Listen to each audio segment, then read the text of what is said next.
బాపట్ల జిల్లా కలెక్టరేట్ లో ప్రజా సమస్య పరిష్కార వేదికలో ఈపురపాలెం స్ట్రైట్ కట్ కాలువపై వైఎస్ఆర్సీపీ నాయకులు అర్జీ సమర్పించారు. వైఎస్ఆర్సీపీ చీరాల నియోజకవర్గ రైతు విభాగ అధ్యక్షులు కావూరి రమణారెడ్డి మాట్లాడుతూ ఈపురపాలెం స్ట్రైట్ కట్ కాలువలో వరదల సమయంలో ఉప్పొంగే నీరును దారి మళ్లించడానికి తలుపులు ఉండేవన్నారు. ఇప్పుడు ఆ తలుపులు పాడటంతో నీరు ఉప్పొంగి లోతట్టు ప్రాంతాన్ని మునిగేలా చేస్తుందని ఆవేదన వ్యక్తం చేశారు. ఈ సమస్యను వెంటనే ప్రభుత్వం పరిష్కరించి కొత్త తలుపును ఏర్పాటు చేయాలని కలెక్టర్కి విన్నవించామని తెలిపారు.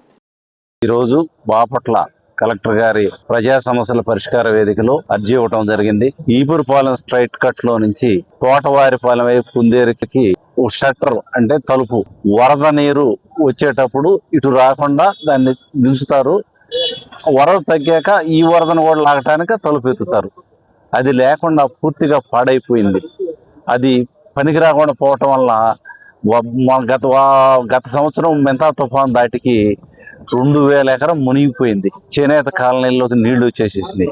కాబట్టి మేము కోరేది ఏంటంటే ఆ షట్టర్ని డ్రైనేజ్ అధికారులు వెంటనే ఏర్పాటు చేయాలి.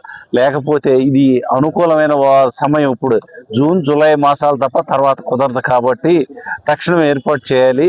మరి అలా ఏర్పాటు చేయని పక్షంలో మరి ఈ వేలాది ఎకరాలు ముంపు గురైపోయి రైతులందరూ అన్యాయం అయిపోతారు. కాబట్టి తప్పనిసరిగా ఈ సమస్యను పరిష్కరించవలసిందిగా అర్జిస్తే కలెక్టర్ గారు సానుకూలంగా స్పందించారు. కాబట్టి తక్షణమే దీన్ని పరిష్కరించవలసింది కోరుతున్నాను.